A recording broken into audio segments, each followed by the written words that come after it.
As the sun sets on the children of Bangladesh, a 3-year-old girl lingers near her home. She stands just steps from her own mother's deathbed, a life taken briskly in childbirth last year. Her father is mentally ill, and her grandmother says every time she looks into the child's eyes, she sees her daughter again.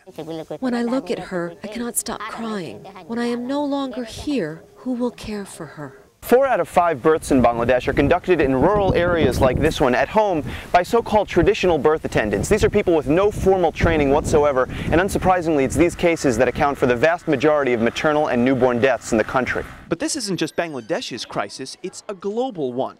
Every year throughout the world, 360,000 women and 3 million infants die in childbirth. That's more deaths than are caused by AIDS and malaria combined. And according to the World Health Organization, for every mother that dies, 20 more suffer injuries, infections, or disease.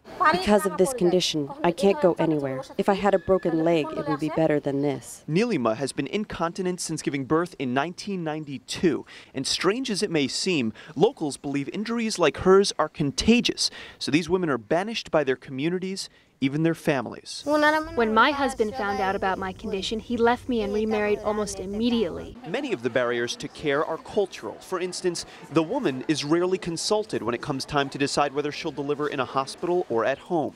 Proximity to care is also an issue. This woman had to take a bumpy carriage ride for almost 2 miles while in labor just to get to a road.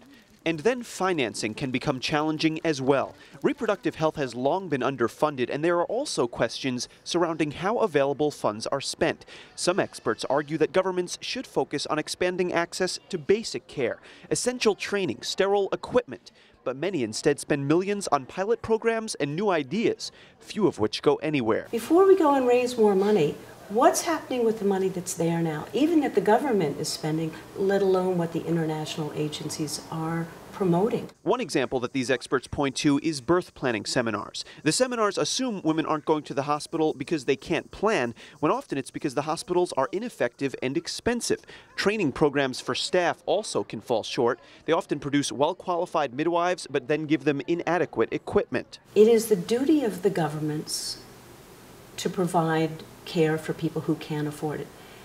It is the duty of the international community to assist them and not to distract them with what I think of as kind of pseudo-interventions. Now, all of this is not to say that progress hasn't been made. Since 1990, maternal deaths in Bangladesh have dropped 40%.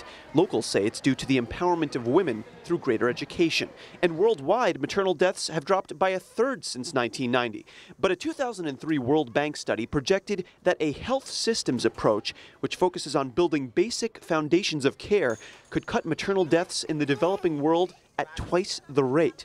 And as the years fly by, the families of millions of women bear the burden. In Bangladesh, Ben Isla for the New Republic.